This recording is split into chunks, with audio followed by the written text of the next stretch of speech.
할렐루야. 아멘. 할렐루야. 아멘. 여러분의 가정과 여러분의 삶 속에 하나님의 은혜를 인하여서 항상 기뻐하시는 일들이기를 예수님의 이름으로 축원합니다. 아멘. 우리 옆에 분에게 이렇게 인사 한번 나누겠습니다.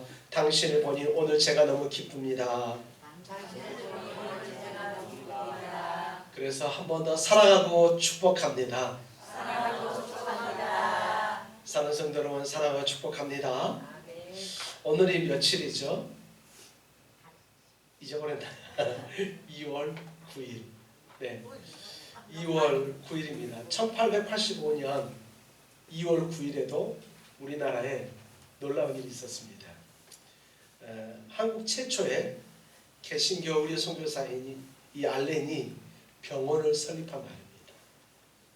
그러니까 이 1800년대에 우리 조선이 정말 많이 힘들고 어려운 이때 그리스도의 사랑을 가지고 선교사 알렌이 처음으로 개신교 연합병원, 그러니까 이 외국에서 온 그 의료 그 기술을 가지고 하는 최초의 병원을 설립하게 된 것입니다.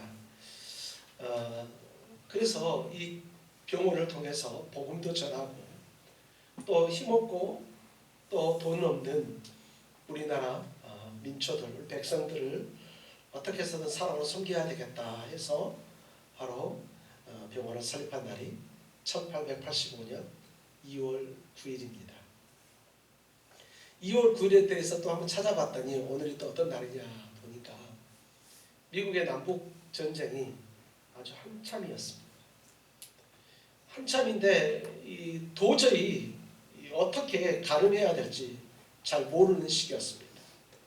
잘 못하다가 남군이 또는 북군이 이렇게 전쟁하다가 혹시라도 더 분리되고 더 악화되는 것은 아닐까, 이런 것들 때문에 고민하고 했던 이 아브라함 링컨이 전 국민에게 나라와 민족을 위해서 금식 기도를 선포한 날이 바로 오늘 1861년 2월 9일입니다. 그러니까 나라와 민족을 위해서 전 국민들이 금식하며 기도해달라 아브라함 링컨이 이 미국 전역에 선포한 것입니다. 이유는 국가적인 위기를 어떻게 해서든 우리가 믿음으로 감당해내야 된다라는 그런 의미였습니다. 그래서 미국의 수많은 그리스도인들이 금식하며 기도했던 날, 바로 그날이 1861년 2월 9일입니다. 그러니까 선교사 알렌은 우리 대한민국에 있는 백성들을 사랑해서 병원을 설립을 하고요. 또 아브라함 링컨은 그 나라를 사랑해서 하나님 앞에 엎드려 달라고 기도해 달라고 금식 기도를 선포한 날이 바로 이 2월 9일입니다. 영국의 아주 유력한 일간지 더 가디언이라고 하는 이 잡지가 있습니다. 일간지가 있는데요. 2020년 이 7월호에 실린 내용이 있습니다. 그 제목을 보니까 좀 흥미가 가는 제목인데요. 그 원문 제목은 Small Donation, Big Impact 이렇게 되어 있습니다. 그러니까 작은 나눔, 큰 충격 또는 큰 영향력, 이렇게 말할 수 있는 내용인데요. 어떤 작은 이 자선단체에 있었던 일입니다. 이 자선단체에서 하는 일은 주변에 어려운 사람들에게 음식을 나눠주는, 그리고 의료비를 제공하는 바로 그런 일을 하는 이 자선단체였습니다. 그런데 그 당시에 이 80대 한 할머니가 거의 매주 몇 파운드씩, 그러니까 우리나라 돈으로 몇 천 원 정도라고 생각하면 됩니다. 1파운드가 한 1,800원 정도 되거든요. 그러니까 몇 파운드에서 하니까 매주 몇 천 원씩이에요. 많이도 아니고요. 몇 천 원씩을 다니면서 기부를 했습니다. 그런데 이 80대 할머니가 용돈이 이렇게 넉넉하지도 않지 않습니까? 그럼에도 불구하고 그 매주 몇 천 원씩 기부한다는 이 소식이 주변에 알려지기 시작합니다. 그러면서 할머니는 항상 이런 말을 합니다. 내가 가진 작은 것을 나누면 세상이 조금 나아질 것이다. 내가 가진 아주 조금을 나누면 세상이 나아질 것이다 라고 말하면서 이 몇천 원의 이 돈을 기부를 한 것입니다. 그녀의 기부는 단순히 이 물질적인 이 기부가 아니었습니다. 그것은 사랑을 나누는 것이었습니다. 이것이 알려졌고 더 많은 사람들에게 영감을 줬고 더 많은 사람들이 기부의 행렬에 동참하게 되었습니다. 오늘 저는 여러분과 하나님의 사랑을 한번 얘기해 보려고 합니다.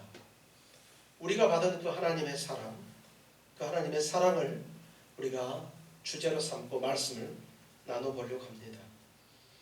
요한일서 4장 7절로 12절 말씀은 사도 요한이 하나님께서 우리에게 보여주신 그 사랑을 바로 강조하고 그 사랑은 나누는 것이다 라는 것을 강조하기 위해 기록된 바로 그 말씀이고 우리 그리스도인의 삶의 핵심입니다.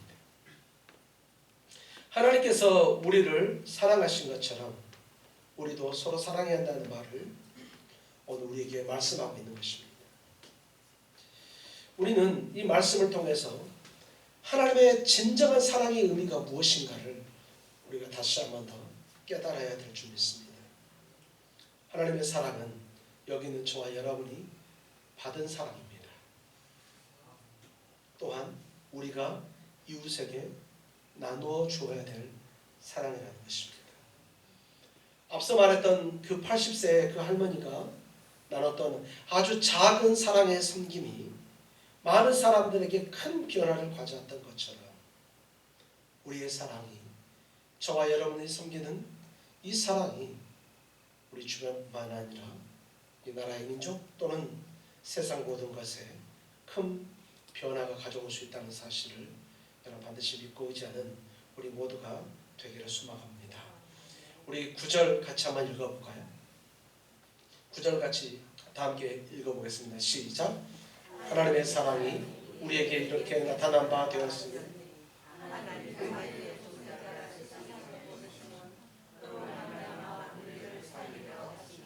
아멘. 하나님께서 오늘 우리에게 자기의 독생자를 이 세상에 보내셨다. 왜냐하면 그로 말미암아서 우리를 살리려 하십니다. 여러분, 하나님의 사랑은 어떤 사랑이냐? 자기의 독생자이신 예수 그리스도 그 아들을 보내시고 오늘 우리를 살리신 바로 그 사랑입니다. 하나님은 그 아들 독생자 예수 그리스도, 그러니까 성자 하나님을 이 세상에 보내신 것입니다. 성자 하나님은 하나님께서 천지 모든 만물을 창조하실 때 함께 계셨던 바로 그 하나님입니다. 우리가 기도할 때 그 기도를 응답해 주시는 하나님이십니다. 그 하나님께서 오늘 저와 여러분에게 오셨다는 것입니다. 하나님의 사랑은 어떤 조건을 달지 않습니다. 하나님의 사랑은 저와 여러분들이 어떤 것을 했기 때문에 공로 때문에 오지 않습니다. 하나님의 사랑은 저와 여러분이 가지고 있는 어떤 명성 때문에도 하나님의 사랑이 우리에게 온 것이 아닙니다. 만약에 그렇게 온다고 한다면 우리는 그것에 대한 명성이 너무나도 작아요. 우리의 이름을 알아주는 사람들조차도 별로 많지 않아요. 우리가 세운 공로조차도 별로 많지 않아요. 내가 가지고 있는 재물이 결코 많지 않아요. 만약에 그것을 가지고 왔다면 우리는 결코 하나님을 섬길 수가 없을 것입니다. 그러나 하나님은 조건 없는 사랑으로 오늘 우리에게 찾아오셨습니다. 아무 공로 없는 저와 여러분들을 위해서. 어쩜 공로가 없다기보다는 적극적으로 범죄한 사람이고요, 적극적으로 나약한 사람이고요, 어쩔 때는 적극적으로 가난하고 명예 없는 사람인데도 불구하고 우리 하나님께서는 찾아오셨습니다. 하나님께서는 우리를 먼저 사랑하신 것입니다. 차라 모든 만물을 주관하고 계신 하나님, 지금도 여러분 저희와 여러분들이 기도하면 곳곳에서 처처해서 기적이 일어나고 이적이 일어나고 수많은 불가사의한 일들이 일어나는 이 시대에 그것을 주관하고 계시는 그 하나님께서 이 땅에 오셨다는 것입니다. 주님이 이 땅에 오셨다가 승천하신 후에 그런 능력이 있었던 것이 아니라 그 전에 이미 그런 힘을 가지고 계셨고 그 전에 이미 그런 하나님이셨습니다. 세상에서 소망하고 세상에서 원하지만 되지 않는 불치의 병들, 믿음으로 기도했던 그 질병이 나아가고 도무지 변화되지 않을 것 같은 사람들이 변화되는 그 역사, 그 모든 것을 주관하시는 하나님, 바로 그 하나님이십니다. 하늘의 별들을 주관하고 계시고 바람 부는 것과 비 오는 것과 모든 것을 주관하고 계시는 바로 그 하나님, 그 하나님이 오늘 이 땅에 오시기 전에도 그 모습으로 계셨고 오신 이후에도 역시 계시는데 바로 그 하나님이 사람의 모습을 가지고 정말 나약하고 연약한 모습을 가지고 이 땅에 오셨는데 그 이유가 무엇인가? 따라서 해볼까요? 나를 위해서 오셨다. 한 번만 더요. 나를 위해서 오셨다. 여러분, 하나님의 사랑은 바로 그런 희생적인 사랑입니다. 저와 여러분이 받은 사랑은 바로 그 사랑입니다. 로마서 5장 8절에 보니까 우리가 아직 죄인 되었을 때 그리스도께서 우리를 위하여 죽으심으로 하나님께서 우리를 사랑하시고 우리에 대한 자기의 사랑을 확증하셨느니라. 하나님이 우리를 얼마나 사랑하셨는가를 확증하시기 위해서 그 아들 독생자 예수를 보내셨다. 하나님께서 우리를 얼마나 사랑하셨는지 오늘 저와 여러분들이 읽은 이 4장 10절에서도 계속해서 말씀하고 있습니다. 사랑은 여기 있으니 우리가 하나님을 사랑한 것이 아니요 하나님이 우리를 사랑하사 우리 죄를 속하기 위하여 화목제물로 그 아들을 보내셨습니다. 여러분, 결코 여러분이 사랑받지 못한 존재라고 그렇게 생각하지 마십시오. 내 팔자는 왜 이렇게 기구하다고 생각하지 마십시오. 나는 왜 이렇게 힘들까? 나는 왜 이렇게 어려울까? 이렇게 생각하지 마십시오. 여러분의 의사와 상관없이 여러분들이 이혼을 당했을 수도 있고 여러분이 고난을 당했을 수도 있고 고통을 당했을 수도 있고 버림을 당했을 수도 있고 폭행을 당했을 수도 있고 폭력을 당했을 수도 있고 생각하지 못했던 왕따를 당했을 수도 있고 여러 가지 것들을 당했을 수도 있습니다.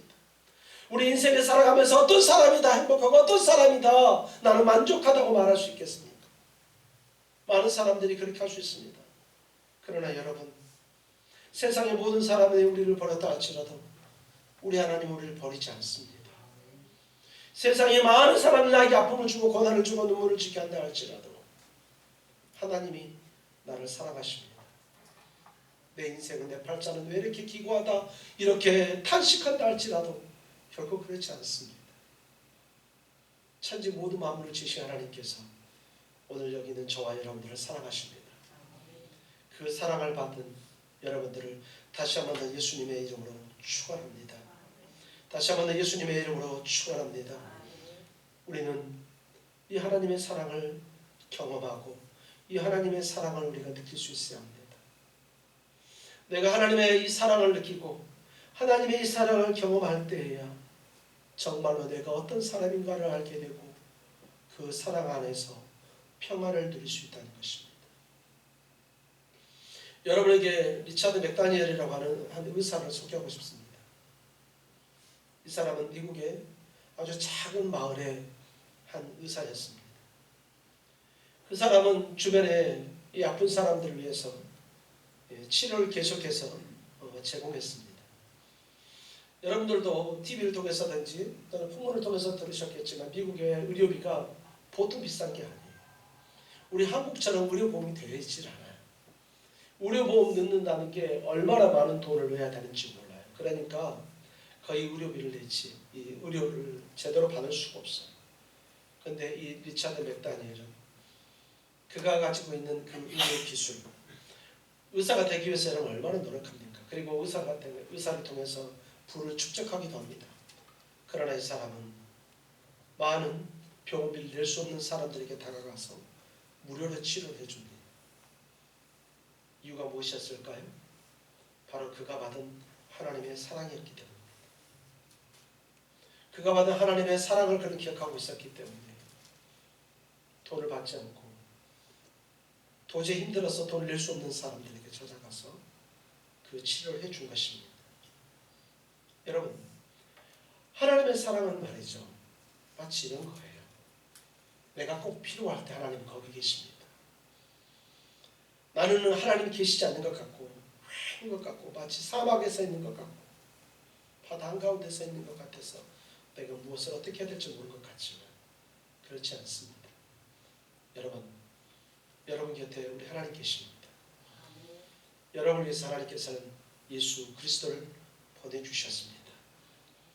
여러분, 그 사랑을 확신하고 주 앞에 온전히 서는 우리 믿음의 우리 비전교회 성도들이 다 되시기를 예수님의 이름으로 축원합니다.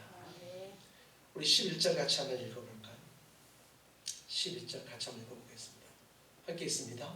사랑하는 자들아, 하나님이 이같이 우리를 사랑하셨은즉 우리도 서로 사랑하는 것이 마땅하도다. 아멘. 우리는 하나님의 사랑을 받은 사람입니다. 그렇다면 이제 우리 어떻게 해야 할까요? 우리는 이 사랑을 나누어야 합니다. 우리가 받은 사랑은 바로 나누어야 될 사랑입니다. 저와 여러분이 받은 사랑은 내 주머니 안에다 꼭꼭 감춰놓고 아무도 모르게 나 혼자 꽁꽁 감춰놓고 있을 그런 사랑이 아니라요, 이제 나누어야 되는 사랑이라는 것입니다. 말이 아니라 행동으로 사랑을 실천해야만 하는 것입니다. 단순히 사랑을 말하라는 것이 아닙니다. 우리의 행동과 삶으로 그 사랑을 보여주어야 한다는 것입니다. 성령의 은사를 얘기할 때 우리가 사랑의 은사를 항상 얘기합니다. 여러 가지 많은 은사 가운데 가장 으뜸이 되는 은사가 무엇이냐? 그것은 바로 사랑의 은사다. 여러분, 사랑의 은사는 언제 우리에게 임할 수 있을까요? 여러분, 병 고치는 은사 대단하지 않습니까? 귀신 쫓아내고요, 그 다음에 영 분별하고 통역하는 은사가, 방언을 통역하는 은사가 여러분 얼마나 대단합니까? 제가 하나님 앞에 기도할 때 청년 때 이런 기도했습니다. 하나님, 제가 통역의 은사가 대낮에도 눈 뜨고도 걸어다닐 때도 좀 있어지게 하옵소서, 이런 생각을 했습니다. 왜냐하면 그럼 영어가 다 잘 들릴 것 아니에요, 그렇죠? 막 영어가 막 잘 들리고 하면 얼마나 편하겠습니까? 근데 문제가 있죠. 잘 들리는데 이제 말을 해야 되는 게 문제긴 하죠.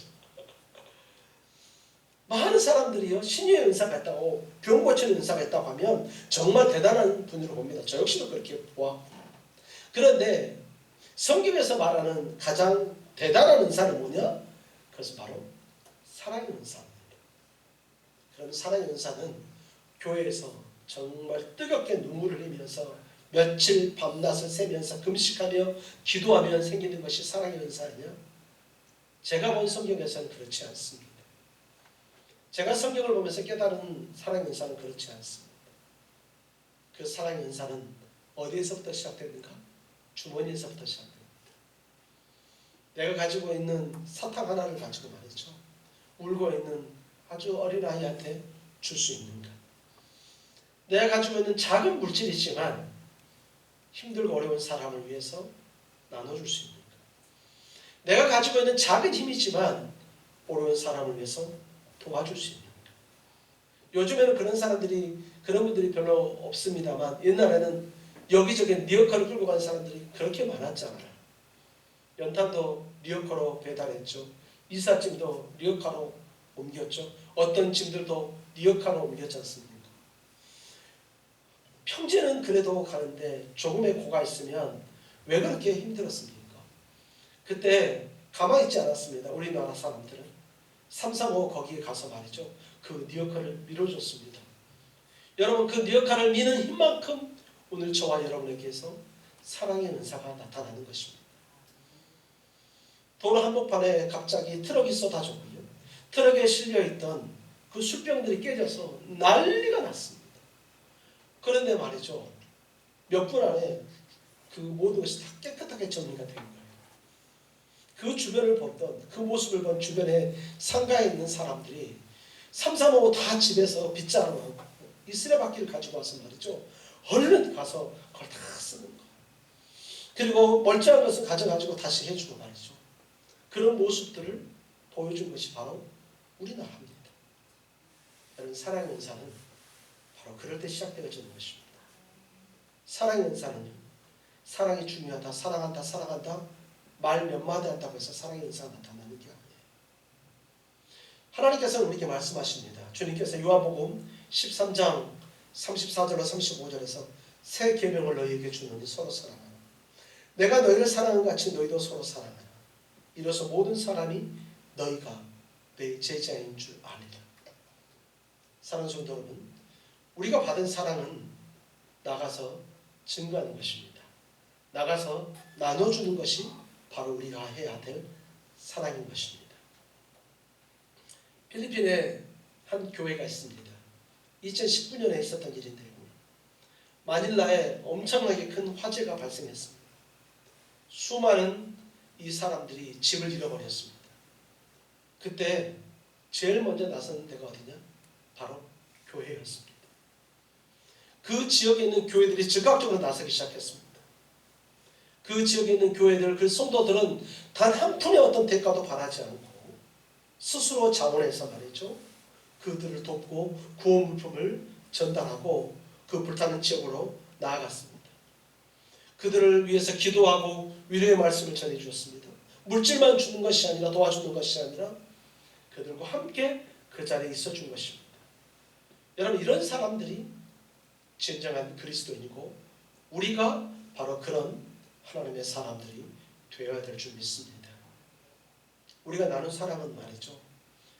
사랑합니다. 아시죠? 사랑합니다. 요거 하는 건 좀 작은 것 같아요. 여러 번 보니까 한번 얘기 해볼까요? 사랑합니다. 빨리 해보이소. 사랑합니다. 근데 이쁘긴 한데 조금 작아. 자, 그래서 자 이렇게 해볼까요? 시작. 사랑합니다. 자, 옆에 분을 향해서. 자, 빨리 해보이소. 자, 그런데 이 사랑이 그냥 나가는 것이 아니라 심장에서 나가. 사랑합니다. 이것도 작은 것 같아. 사랑합니다. 민망합니다. 여러분, 이렇게 한다고 해서 사랑의 은사가 드러나지는 않아요. 죄송하지만 서로 좀 위하고 위로해주고 다가가고 그를 위해서 내 가진 것을 가지고 헌신할 수 있는 것, 바로 이것이 하나님께서 원하시는 사랑입니다.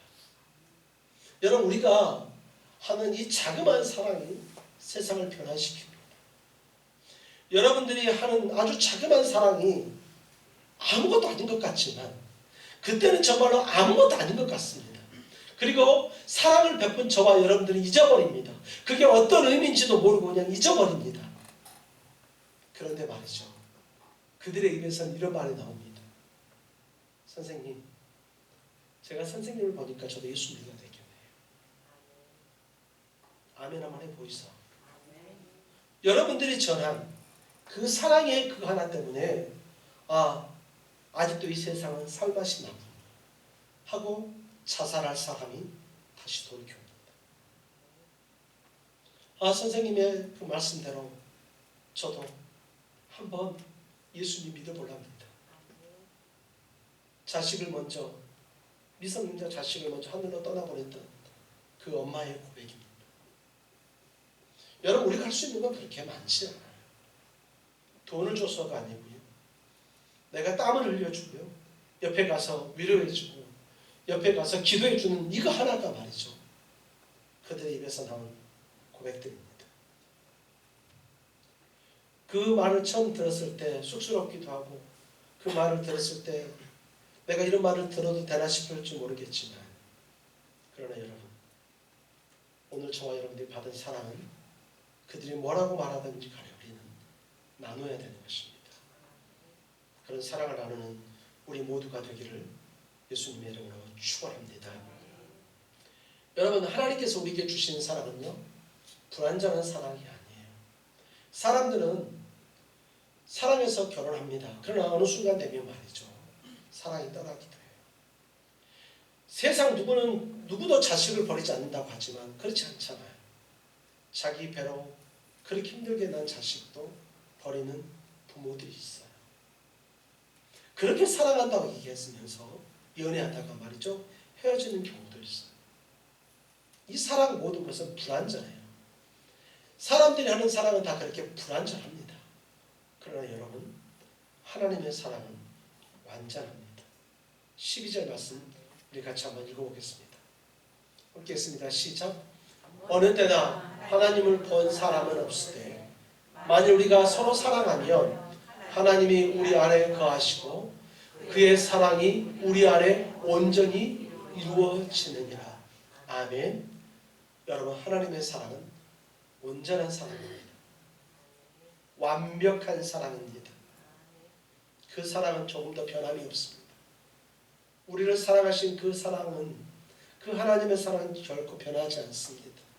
저와 여러분들이 예수님을 나의 주님으로 영접하고 예수님만 바라보고 예수님만 의지하겠다고, 내가 이제 예수님을 살겠다고 내가 고백한 그 순간부터 단 한순간도 우리 주님은 우리를 떠나지 않습니다. 내가 가끔 하나님 앞에 범죄한다 할지라도, 내가 가끔 하나님의 인상을 찌푸리게 할 수 있는 그런 일을 한다 할지라도, 내가 때로는 하나님을 소홀하게 한다 할지라도 하나님은 우리를 떠나지 않습니다. 그 하늘에서 내려오는 그 하나님의 온전한 사랑, 나와 늘 동행하시는 그 하나님의 온전한 사랑, 내 안에 거하시는 그 하나님의 온전한 사랑, 그 사랑은 완벽하다는 것입니다. 그 사랑이 온전히 믿어질 때 우리는 두려움이 사라집니다. 조금 힘들고 어려울 수 있어요. 어떻게 하지? 내가 해낼 수 있을까? 걱정, 근심이 올 수 있어요. 그러나 여러분 염려하지 마십시오.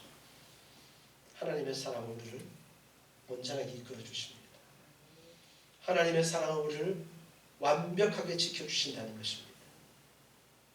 로마서 8장 38절로 39절에 나는 확신하노니 사망이나 생명이나 천사들이나 권세자들이나 현재일이나 장래일이나 능력이나 높음이나 깊음이나 다른 어떤 피조물이라도 우리를 그리스도 예수 우리 주 안에 있는 하나님의 사랑에서 끊을 수 없으리라. 여러분 아멘이실까요? 여러분, 이 하나님의 사랑을 온전히 믿는 오늘 저와 여러분들이 되기를 소망합니다. 한때 TV에 영화로도 나왔던 그 일이 있습니다. 어떤 아버지가 아들이 불치병이 걸렸는데 안 된대요, 의사들은. 근데 이 아버지가 그 불치병의 치료법을 결국은 아버지가 찾아냅니다. 돌아다니면서 아버지가 찾게 되는데 사랑의 기적인데요. 근데 후일담은, 영화는 나왔지만 후일담은 의사들이 그래도 치료할 수 없다고 얘기합니다. 이 아버지는 낙심하게 되었습니다. 그러니까 이 내용이 어디 나왔냐면 뉴욕타임즈에 실린 내용이에요. 그러니까 의사들은 결국은 안 된다라고 이렇게 얘기를 합니다. 분명히 아버지가 치료법을 찾았는데도 불구하고 그렇죠. 만약에 아버지가 함부로 우리 행위했다면 큰일 나거든요. 그런데 이 아버지는 낙심하고 있을 때 하나님의 사랑을 그가 느끼게 되고 하나님 앞에 기도하기 시작합니다. 그 내용 그대로입니다. 뉴욕타임즈에 있는 내용 그대로 되어 있는 내용입니다. 절망적인 상황에서 아버지는 하나님께 기도하며 아들의 치유를 간구했습니다. 그 순간 그에게 주어진 평안은 마치 하나님께서 자신과 함께 하시며 사랑의 계획이 이루어질 것을 느끼게 해주시는 바로 평안이었습니다. 그리고 놀랍게도 그 아들의 병은 기적적으로 호전이 되었습니다. 이것이 그 아버지가 경험한 하나님의 사랑이었습니다. 하나님의 사랑이 아들뿐만 아니라 낙심하고 있는 자기 자신을 치유해 준 것을 그가 알게 되었습니다. 여러분, 우리에게 이런 기적이 없다 할지라도, 우리에게 이렇게 드라마 같은 상황이 없다 할지라도 하나님은 우리를 사랑하십니다. 나의 이런 평범한 일상 중에도 어제와 다름없는 오늘의 일상이라 할지라도 하나님은 우리를 사랑하시는데 그 사랑이 완벽하다는 것입니다. 어느 순간 어느 상황 속에서도 여러분 항상 그 하나님의 사랑을 느끼고 또 바라보는 우리 모두가 되기를 소망합니다. 그렇다면 하나님의 사랑은 나누는 사랑인데 어떻게 해야 될까요? 어떻게 나눠야 될까요? 첫 번째, 여러분 사랑을 실천하십시오. 지금까지도 그렇게 오셨겠지만 여러분 사랑을 실천하십시오. 여러분에게 제가 컴패션도 소개시켜드렸었습니다. 이런 단체가 있습니다. 여러분이 3만 원을 주면 한 달간 한 학생이 먹고 자고 마시고 교육받을 수 있는 돈입니다. 라고 이렇게 했습니다. 굿 네이버스에서 지금 아프리카 케냐에 있는 어린이들 향해서 또 일을 하고 있습니다. 보니까 3만 원인 것 같아요. 여기도 마찬가지로. 한 달에 커피 몇 잔 좀 줄이고 내가 사고 싶은 것 좀 줄이면 할 수 있습니다. 또 어느 세이브 더 칠드런이나 뭐 국제기업이나 또 국경 없는 의사회나 이런 많이 있는 걸 봤습니다. 만 원만 돼도 많은 사람들이 변화되는 것을 보았습니다. 만 원짜리 하나면 아프리카에서 흙탕물을 먹어야 되는 애들이 거기에 샘을 파고 거기에서 깨끗한 물을 먹을 수도 있다고 합니다. 우리나라도 여러분 참 많이 있습니다. 여러분 관심을 가지시고 실천하시길 소망합니다. 우리 학교에서 굿네이버스의 도움을 받았습니다. 학생들 5명에게 장학금을 줬습니다. 올해도 줄 것 같습니다. 또 성도들 가운데 어렵고 힘든 가정들을 위해서 주거비도 지원해 주겠다고 얘기합니다. 냉난방비도 지원해 주겠다고 합니다. 우리가 많은 것은 아니지만 아주 자그마한 것으로도 우리가 도울 때 말이죠. 이것이 우리 주변에 있는 사람들에게 사랑으로 흘러가게 된다는 거예요. 여러분 사랑을 실천하십시오. 말로만 하지 마시고 실천하는 여러분들에게 소망합니다. 자, 두 번째로 좀 어려운 건데 용서하고 사랑하십시오. 나를 힘들게 했던 사람을 용서하십시오. 나를 어렵게 했던 사람들 용서하시고 나를 고통스럽게 했던 사람들 용서 한번 해보십시오. 잘 되지는 않습니다. 용서라는 단어는 너무 아름다운 단어지만 고통스러운 단어입니다. 왜냐하면 그것을 용서하기가 쉽지 않기 때문에. 아름다운 단어이지만 고통스러운 단어인 용서, 바로 이것을 가지고 한번 사랑을 실천해 보십시오. 에베소서 4장 32절에서 서로 친절하며 불쌍히 여기며 서로 용서하기를 하나님이 그리스도 안에서 너희를 용서하신 같이 바라. 여러분 굳이 내가 그에게 다가가지 못한다 할지라도 굳이 전화해서 내가 너를 용서한다라고 말하지 않아도 괜찮습니다. 내 마음속에서라도 용서하고 그를 위해서 기도해 줄 수 있는 그런 우리가 되기를 소망합니다. 예수님께서 우리 용서해 주신 것처럼 말이죠. 마지막으로 하나님의 사랑을 전하십시오. 그에게 가장 큰 사랑이 무엇인가? 하나님의 사랑을 전하는 것입니다.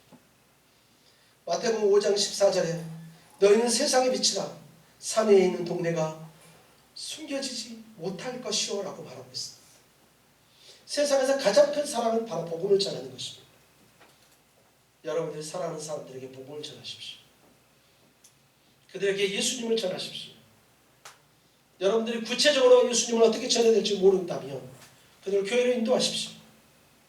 교회로 인도하면 교회에서 말씀을 들으면서 그들이 예수님을 알게 될 것입니다. 말씀드렸지 않습니까? 비전교회 밥이 그렇게 맛있디야. 비전교회 밥이 그렇게 맛있디야. 여러분 밥 자랑하십시오. 비전교회 장로님들이 그렇게 잘생겼디야. 아멘이 별로 없습니다. 그렇게 사람들이 좋대. 비전교회 가면 정말 너무나도 가슴이 따뜻한 권사님들이 성도들이 너무 많아. 한번 가보자. 마지막으로 이 말을 할까 말까 되게 고민인데 목사가 그렇게 잘생겼디야. 여러분 어떤 것이든 좋습니다. 그들 주의 전으로 인도하십시오. 가장 큰 사랑은 복음을 전하는 것이고요. 그들을 위해서 기도해 주는 것입니다. 여러분 결론적으로 말씀드리려고 합니다. 우리는 하나님의 사랑을 받은 사람입니다. 받은 그 하나님의 사랑을 이제는 나누어져야 합니다.